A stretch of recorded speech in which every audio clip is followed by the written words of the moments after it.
No Evangelho de Marcos, capítulo 4, verso 35 em diante, nós encontramos o relato da ocasião em que Jesus, juntamente com os seus discípulos, enfrentam uma tempestade no mar da Galileia. E o texto diz o seguinte: naquele dia, ao anoitecer, disse ele aos seus discípulos: vamos para o outro lado. E deixando a multidão, eles o levaram no barco assim como estava. Outros barcos também o acompanhavam. Levantou-se um forte vendaval e as ondas se lançavam sobre o barco de forma que este foi se enchendo de água. Jesus estava na popa, dormindo com a cabeça sobre um travesseiro. Os discípulos o acordaram e clamaram: Mestre, não te importas que morramos? Ele se levantou, repreendeu o vento e disse ao mar: Aquiete-se, acalme-se. O vento se aquietou e fez-se completa bonança. Então perguntou aos seus discípulos: por que vocês estão com tanto medo? Ainda não têm fé? Eles estavam apavorados e perguntavam uns aos outros: quem é este que até o vento e o mar lhe obedecem? Nesses dias de pandemia global, nesses dias em que todos nós estamos enfrentando essa situação, muitas coisas têm sido ditas e escritas por aí, frases têm sido cunhadas, e uma delas que nós temos ouvido é que nós estamos no mesmo barco. Quem aí não se deparou com essa frase, leu em algum lugar ou ouviu alguém falando que nós estamos no mesmo barco? E esta é uma grande verdade. Sim, quando nós olhamos como humanidade, quando nós nos enxergamos como humanidade no planeta, nós percebemos que sim, estamos no mesmo barco, uma vez que todos nós estamos debaixo desse mesmo mal, sujeitos a este mesmo mal. Pobres e ricos, nobres e plebeus, todos nós. Não há ninguém, não há nenhuma pessoa sequer que possa dizer: eu estou isento, estou imune. Todos nós estamos sujeitos. Esse mal veio sobre todos nós. E nesse aspecto, sim, estamos no mesmo barco, literalmente. Contudo, quando nós aproximamos o olhar, quando nós chegamos mais perto e olhamos indivíduos, pessoas, famílias, contextos diferentes, nós percebemos que não, neste caso nós não estamos definitivamente no mesmo barco. Neste momento, perdoe-me a analogia, mas nesse momento muitos barcos estão podendo navegar quase que tranquilamente. Seja porque há recursos ou por qualquer outra razão, neste momento de tempestade que estamos aqui atravessando, muitos barcos estão atravessando, estão navegando, estão podendo sim se manter nesse tempo e atravessando essa tempestade com maior facilidade do que outros. Por outro lado, enquanto esses estão assim, outros barcos estão naufragando, estão à deriva. Muitos não têm nessa hora com o que remar no meio dessa tempestade. É sabido de todos, e eu particularmente conheço pessoas e tenho ouvido falar de outros que têm fechado seus negócios ou estão por fechar. Pessoas que têm perdido o emprego, estão completamente sem esperança, sem recursos. Esses já estão sem remo e sem barco, sem ter em que se apoiar nesse momento. E é quando eu olho dessa forma que nós percebemos que claramente, sem querer lançar culpas sobre ninguém, não se trata disso, mas nós não estamos verdadeiramente no mesmo barco. No texto que nós lemos aqui, Jesus está com seus discípulos cercados por uma multidão que caminhavam, que seguiam Jesus naqueles dias, e Jesus decide ir para o outro lado do mar da Galileia. E então seus discípulos o levam para um barco, começam a navegar e atravessar o mar. E chegando à noite em alto mar, vem uma tempestade sobre esse barco. E começa a sacudir o barco onde estavam os discípulos juntamente com Jesus, enquanto o próprio Senhor dormia. E aqui não é uma cena que tenta mostrar um Jesus negligente e irresponsável, alheio à situação dos discípulos. Ao contrário, mostra que Deus não enfrenta as circunstâncias naturais da vida da mesma maneira que nós enfrentamos. Jesus estava em paz e descansava no meio de uma tempestade.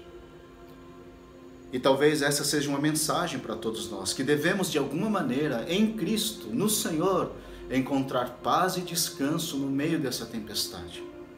Mas, seguindo, os discípulos estavam apavorados e acordam o Senhor e dizem a ele: você não se importa que morramos, Senhor? E esta talvez seja a frase, o lamento de muitos de nós. Senhor, você não se importa com o que está acontecendo? Você não se importa que morramos? Jesus se levanta, segundo o texto, repreende o vento e diz ao mar: aquiete-se, acalme-se. Então faz-se completa bonança e a tempestade se vai. Ele pergunta aos seus discípulos: por que vocês estão com medo? No texto original diz: por que vocês são tão covardes? Ainda não têm fé? E talvez aqui o Senhor esteja se referindo a uma fé que eles deveriam ter,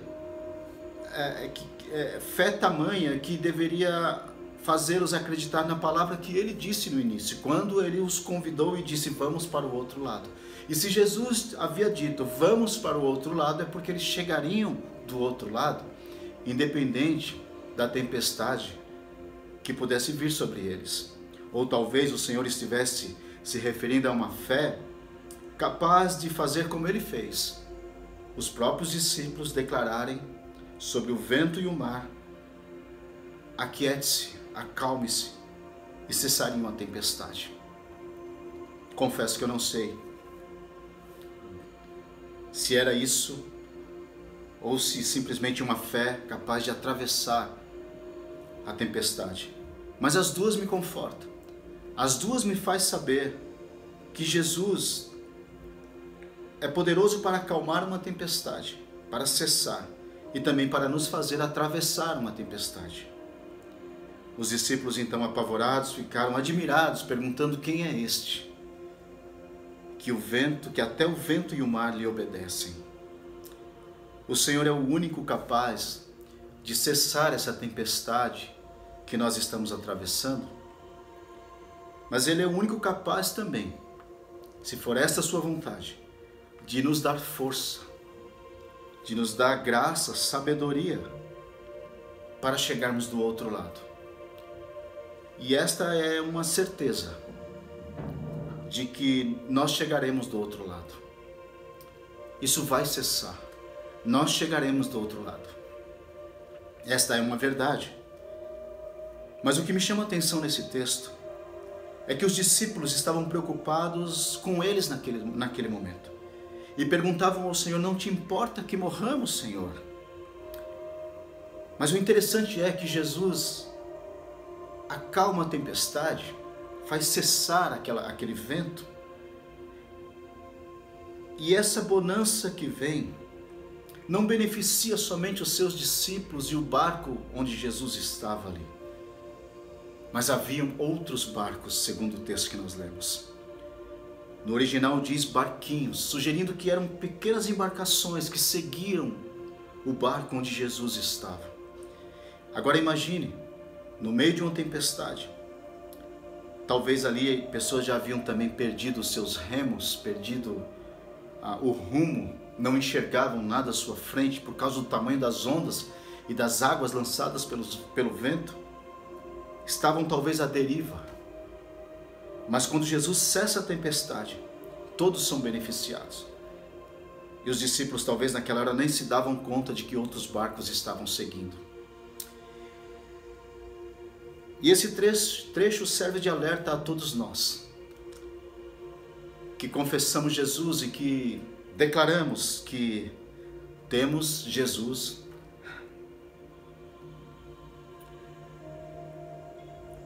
temos o Senhor no nosso barco.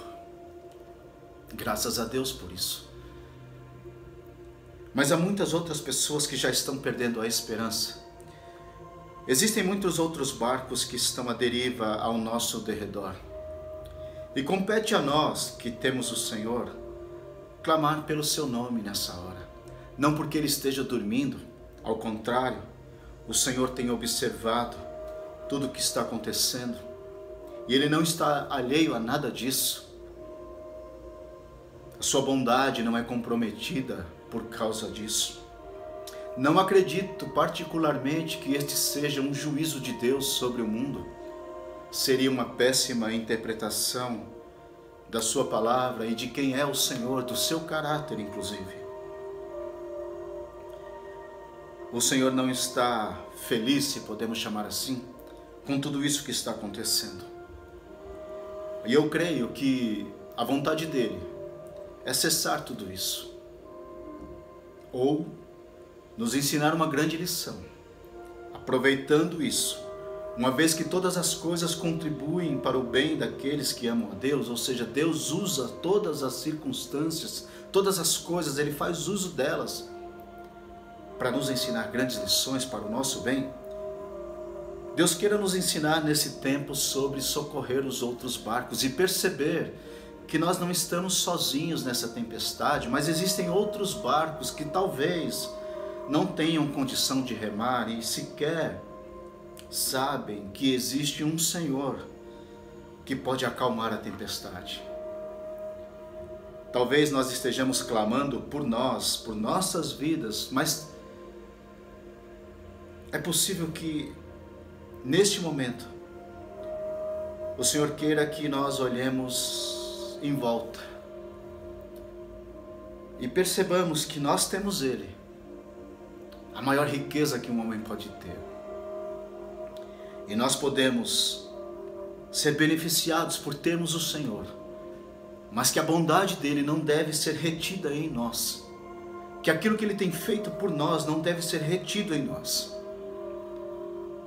mas devemos estender a outros barcos que também estão no meio dessa tempestade nesse exato momento. É tempo de aprendermos uma lição ou várias lições de generosidade, de compartilhar o pão nesse momento, de socorrer os necessitados. É tempo de sermos igreja, é tempo de percebermos que muitas vezes a nossa mesa pode estar abastada, mas outras mesas não têm um pão para ser repartido nesses dias. Existem outros barcos à deriva, pessoas sem esperança. E é tempo de clamar ao Senhor e perceber que nós definitivamente não estamos no mesmo barco. Existem vários barcos, várias realidades à nossa volta. Mas a verdade é que o Senhor deseja estar em todos esses barcos. Ele deseja ser o capitão desses barcos e ajudar a todos a chegarem do outro lado, chegarem transformados, agraciados por sua bondade, privilegiados por tê-lo, por conhecê-lo. Portanto, para concluir, como eu já disse outras vezes aqui, existem outros barcos. Não estamos no mesmo barco quando olhamos por esse prisma. E eu te convido a, nesses dias, olhar à sua volta, perceber uma realidade além da sua, além da nossa, além das paredes que nos blindam nesses dias.